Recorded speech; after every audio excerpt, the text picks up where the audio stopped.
Hello everyone, welcome back to the channel. मेरा नाम है हर्ष सानी और आप देख रहे हो योर इन्वेस्टिंग काउंसिल को। तो अगर आप लोग कंफ्यूज हो कि आपको एनटीपीसी ग्रीन के आईपीओ में पैसा लगानी चाहिए या फिर आपको एनवायरो इंफ्रा के आईपीओ में पैसा लगाना चाहिए, तो आप लोग इस वीडियो को बिल्कुल एंड तक देखना कि अगर आपको लिस्टिंग गेन के लिए आईपीओ में अप्लाई करना चाहिए तो कौन सा आईपीओ आपके लिए बेस्ट रहेगा, और अगर आप लोगों को लॉन्ग टर्म के लिए लेना है तो तब कौन सा आईपीओ आपके लिए बेस्ट रहेगा और हमारी स्ट्रैटेजी क्या रहनी चाहिए। तो आइए वीडियो को स्टार्ट करते हैं। तो यार हम लोग ना ग्रो के टर्मिनल पे आ चुके हैं। यहाँ पे आकर के हम लोग देख रहे हैं कि भाई एक तो एनटीपीसी का आईपीओ है और एक एनवायरो इंफ्रा का आईपीओ हमारे पास है। तो हम एनटीपीसी के बारे में जाने तो हम एनटीपीसी के आईपीओ के बारे में थोड़ा सा एक ओवरव्यू ले लेते हैं, जिसकी बिडिंग डेट जो है 19 नवंबर से 22 नवंबर की है। और मिनिमम इन्वेस्टमेंट जो चाहिए आप लोग को 14,076 रुपये चाहिए। इसका लॉट साइज जो 138 का है और प्राइस रेंज जो निकाली है इन लोगों ने 102 से लेकर 108 की निकाली है। तो अब 108 ही लेकर चलो। और यार ये जो प्राइस इन लोगों ने लॉन्च करा है या निकाला है लिस्टिंग के लिए, ये बहुत ज़्यादा हाई है, बिकॉज टेबल पे इन्वेस्टर्स के लिए कुछ छोड़ा ही नहीं है कंपनी ने। ठीक है जी, मैं आप लोगों को आगे बताऊंगा ऐसा क्यों हुआ है। और जो इसका इशू साइज़ है वो है 10,000 करोड़ का। तो यार इशू साइज़ तो बहुत बहुत बहुत बड़ा है, मतलब बहुत ही बड़ा है। और काफ़ी इन्वेस्टर्स जो है, काफ़ी retailers to be very specific about that, इसमें बहुत ज़्यादा इंटरेस्ट ले रहे थे, जिसकी वजह से जो इसका सब्सक्रिप्शन है वो आज जब मैं वीडियो रिकॉर्ड कर रहा हूँ तो 21 नवंबर हो चुका है। तो इसका जो सब्सक्रिप्शन है वो ऑलमोस्ट ओवर सब्सक्राइब हो चुका है।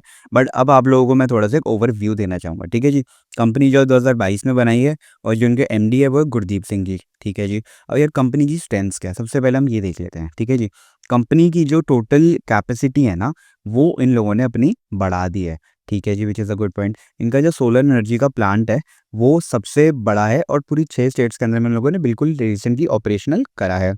और कंपनी का सबसे इंपॉर्टेंटली जो रेवेन्यू बहुत ज़्यादा इंक्रीज़ हुआ है, वो मैं आप लोगों को चार्ट से दिखाता हूँ। देखो यार 2023 के अंदर में जो कंपनी का रेवेन्यू था वो 170 करोड़ का था, लेकिन 2024 आते-आते वो हो चुका है 1963 करोड़ का, मतलब अप्रॉक्सिमेटली 2000 करोड़ का, which is a good thing. अब हम देखते हैं इसके एसेट्स को। एसेट्स जो थे कंपनी के 2023 में 18,431 थे और 2024 आते-आते वो हो चुके हैं 27,206। तो ऑलमोस्ट जो है इसके अंदर हम कह सकते हैं 60% का हाइक आया है। प्रॉफिट अगर हम कंपनी का देखें तो 171 करोड़ का था और अब जो है 345 करोड़ का हो चुका है।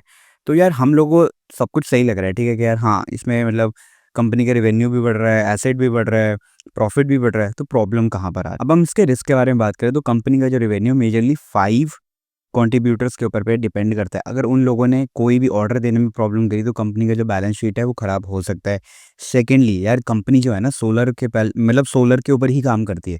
तो अगर गवर्नमेंट ने कुछ ऐसी स्कीम्स निकाल दी या कुछ ऐसा इंट्रोड्यूस कर दिया जैसे ये जो सोलर मॉड्यूल्स हैं या फिर सोलर सेल्स हैं, ये सब कुछ कॉस्टली होगा, तो ओवरऑल जो कंपनी के अंदर है नेगेटिव इंपैक्ट आ सकता है। नेक्स्ट पॉइंट, जो कंपनी का मेजरली रेवेन्यू आता है ना वो राजस्थान से आता है। तो अगर राजस्थान के अंदर कोई गवर्नमेंटल चेंज आ गया या कोई और पॉलिटिकल चेंज आ गया तो प्रॉब्लम हो सकती है। कंपनी के जो कॉर्पोरेट प्रोमोटर्स है वो काफ़ी लीगल प्रोसीडिंग्स के अंदर भी इन्वॉल्व है, तो which is also a negative point, because अगर कंपनी के अंदर में लीगल प्रोसीडिंग चल रही है ना, तो वो एक आगे जाकर के लॉन्ग टर्म में अच्छी बात नहीं होती है। बिकॉज कोई भी अगर डिसीजन कोर्ट का खिलाफ में आता है तो वो अगेंस्ट में जाएगा कंपनी के, और कंपनी के जो शेयर्स ऑटोमेटिकली उस पर इम्पैक्ट पड़ेगा।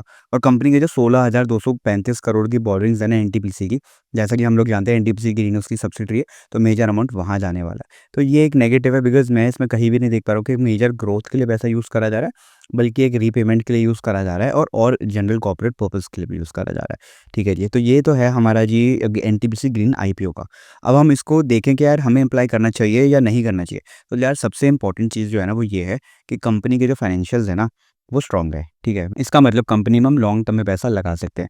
सेकेंडली अगर हम बात करें लिस्टिंग गेन की, तो मुझे इस कंपनी के लिस्टिंग गेन के अंदर में कोई भी एज सच ग्रोथ नहीं दिख रही है या हम लोग को थोड़ा भी प्रॉफिट हो, क्योंकि कंपनी का क्योंकि अभी इस आईपीओ का जो जीएमपी है वो लगभग 0 पॉइंट समथिंग परसेंट चल रहा है। तो हो सकता है नेगेटिव लिस्टिंग हो जाए, तो मैं तो अप्लाई इसमें नहीं कर रहा हूँ एंड मैं भी सजेस्ट नहीं करूँगा। बाकी कॉल आपकी है, मैं ये वीडियो जो है एजुकेशनल पर्पज़ के लिए बना रहा हूँ। अब हम चलते हैं दूसरे आईपीओ की तरफ में, जो कि है हमारा एनवायरो इंफ्रा इंजीनियर्स का आईपीओ। यार देखो कंपनी का मैं थोड़ा सा ओवरव्यू दे दूँ ना, तो कंपनी जो है कंस्ट्रक्शन करती है, ऑपरेशन करती है, मेंटेनेंस करती है वाटर वेस्ट ट्रीटमेंट फैसिलिटीज़ इन सब का। तो बेसिकली जो पानी हमारे घरों में आता है उनको ट्रीटमेंट की ज़रूरत पड़ती है, तो उनको साफ़ सफाई जो बेसिकली होती है वो काम करती है ये कंपनी। तो ये बहुत अच्छा काम है, बिकॉज़ पानी तो हम लोग हमेशा यूज़ करने वाले हैं और लोग इतने हो चुके हैं कि पोल्यूशन बढ़ेगा ही बढ़ेगा, और पोल्यूशन बढ़ेगा तो ऐसी कंपनीज़ का रेवेन्यू भी बढ़ेगा, बिकॉज़ इन लोगों को अपनी जो कैपेसिटी वो बढ़ानी पड़ेगी पानी को साफ़ करने की, ट्रीट करने की। ठीक है जी, ये तो हो गया हमारा ओवरव्यू। अब हम देखें यार कंपनी के अंदर जो मिनिमम इन्वेस्टमेंट है ना वो है 14,140 रुपए की, और जो प्राइस रेंज निकाली है वो 140 से 148 की निकाली है, और जिसका लॉट साइज़ है 101 शेयर्स का है। अब आईपीओ जो है वो बहुत बड़े साइज़ का नहीं है, 650 करोड़ का ही है, तो जल्दी सब्सक्राइब पे हो जाएगा। अब हम देखिए कंपनी है 2009 के अंदर में फाउंड हुई है, इनके जो एमडी है मनीष जैन है। ठीक है जी, अब कंपनी की जो स्ट्रेंथ्स है, सबसे पहले हम वो जान लेते हैं कि यार कंपनी जो है ना, जो ये ट्रीटमेंट्स और मेथड्स यूज़ कर रही है ना, ये ज़ीरो लिक्विड डिस्चार्ज के स्टैंडर्ड्स को फॉलो कर रही है, which is a very good thing. ठीक है जी, कंपनी का जो रेवेन्यू है ओवर लास्ट 7 ईयर्स वो बड़ा ही बड़ा है। ठीक है जी, अच्छा कंपनी जो है एक दिन के अंदर में लगभग 10 मिलियन लीटर जो है वो ट्रीट करती है। ठीक है जी, कंपनी जो है काफ़ी सोलर प्लांट्स लगाने का भी प्लान कर रही है। कंपनी के अंदर में जो इनका विज़न है वो बहुत ज़्यादा स्ट्रॉन्ग है। तो ये तो बेसिकली हो गए हमारे यार जो हम कह सकते हैं कि इनके प्लस पॉइंट्स हो गए। ठीक है जी, अब हम कंपनी के थोड़ा-सा नेगेटिव्स जान लेते हैं कि भाई नेगेटिव क्या है? यार कंपनी जो है ना मेजरली जो अपना धंधा है वो गवर्नमेंट से चलाती है, बिकॉज़ गवर्नमेंट इन लोगों को फंड देता है।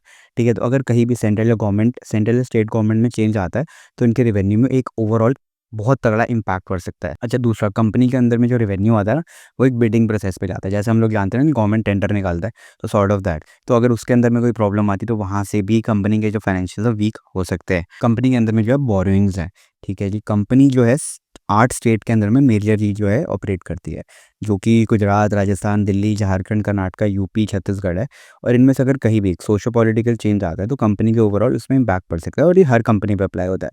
ठीक है जी, कंपनी जो है काफ़ी लीगल प्रोसीडिंग्स में इन्वॉल्व्ड है, और अगर एडवर्स जजमेंट आती है मतलब जजमेंट अपोज में आती है तो उनको इशू हो सकता है। ठीक है जी, कंपनी के अंदर में जो टोटल डेट है वो है लगभग 562 करोड़ का, which is not very much. ठीक है, मतलब है ज़्यादा, बट ये जो आईपीओ उठा रहे हैं इससे ये लोग यूज़ करके पे कर देंगे, तो कंपनी जो ओवरऑल डेट फ्री हो सकती है इन द अपकमिंग ईयर्स। ठीक है, अब हम कंपनी का रेवेन्यू देखें तो 2022 के अंदर में 224 करोड़ था, 2023 में 338 करोड़ हो गया, और 2024 में 729 करोड़ हो गया, विच is a good thing. Assets जो है कंपनी के 2022 में 148 करोड़ के थे, 2023 में 348 करोड़ के थे, और 2024 में 761 करोड़ के थे। तो लगभग 100% जो है इनके एसेट्स बढ़ चुके हैं।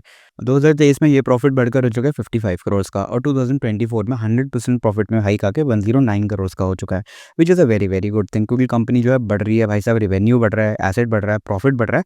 बट एक चीज़ जो हमें एज ए इन्वेस्टर देखनी पड़ती है वो है कंपनी का डेट।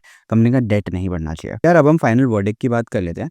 तो मेरी वर्डिक्ट जो ये है, मैं जो करना चाह रहा हूँ बेसिकली वो मैं ये करूँगा कि एनवायरो इंफ्रा इंजीनियर्स के अंदर में मैं लिस्टिंग पर्पज़ से पैसा लगाऊंगा, और एनटीपीसी ग्रीन के अंदर में मैं पैसा जो है लिस्टिंग पर्पज़ से नहीं लगाऊंगा।